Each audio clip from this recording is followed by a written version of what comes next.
عدل اور انصاف کی بالادستی کا نظام نبی پاک صلی اللہ علیہ وسلم نے قائم فرمایا اور یہ قرآن کا نظام ہے۔ تو یہ اتنی بابرکت کتاب جو ہماری ذات کو بھی ایڈریس کرتی ہے، ہمارے گھر کو، خاندان کو، ہمارے معاشرے کو، ہمارے پورے نظام کو، تہذیب کو، پوری انسانیت کو، ان سب چیزوں کے حوالے سے اس میں رہنمائی موجود ہے، تو کتنی بڑی بد نصیبی ہوگی کہ ہم قرآن پاک سے محبت تو کریں، عقیدت تو رکھیں، لیکن اس کی تعلیمات سے ناشنا ہوں، اس کے پیغام سے ناشنا ہوں۔ اس لیے خود بھی اور اپنے بچوں کو بھی اس طرف راغب کیجئے کہ قرآن پاک سے شغف ہو، محبت ہو۔ وہ دل بھی ویران ہے اور وہ گھر بھی بیابان ہے جہاں قرآن کی تلاوت نہیں کی جاتی۔ اس لیے قرآن پاک کی تلاوت کو بھی اور اس کے پڑھنے، سمجھنے اور اجتماعی محفلیں منعقد کرنے اور اس کی باتیں کرنے کو بھی اپنے گھروں کا معمول بنا لیجئے۔ اب پوری امت کو قائم مقام بنایا گیا ہے اس کام کے، جو کام رسول اکرم صلی اللہ علیہ وسلم نے جس کی تکمیل فرمائی۔ کس کام کی تکمیل فرمائی؟ اس قرآن پاک کو ایک نظام کی صورت میں قائم فرما دیا،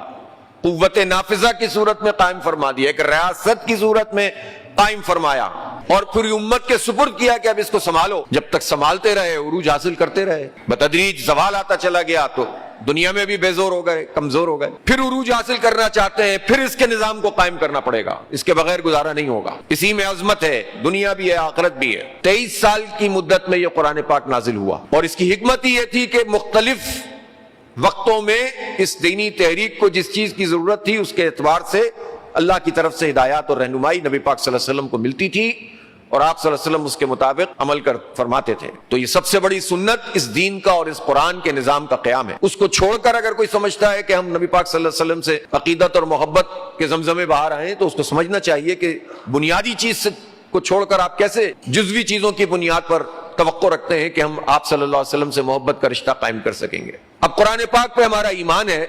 ہم نے اسے پڑھا ہے، اس کو سنا ہے، اس سے عقیدت ہے، لیکن یہ کتاب اس وقت بہت ساری چیزیں خود ہمارے مسلمانوں کے معاشرے میں اس کے احکامات معطل ہیں، چونکہ سسٹم موجود نہیں ہے۔ جبکہ پاکستان تو وہ ملک ہے جس میں آئینی طور پر ہم نے یہ قبول کر لیا ہے کہ ہم اللہ کی حاکمیت کو مانتے ہیں، یہ بھی بڑی کامیابی ہے، یہ بھی نہیں ہونے دے رہے تھے، لیکن آئینی طور پر تو تسلیم کرتے ہیں، عملی طور پر نظام قائم نہیں کرتے، اور چند افراد کروڑوں انسانوں کے اوپر حاکم بن جاتے ہیں۔ جو قرآن پاک کی بنیادیں ہیں ان سب سے ہمیں محروم کیا ہوا ہے۔ ظلم اور فساد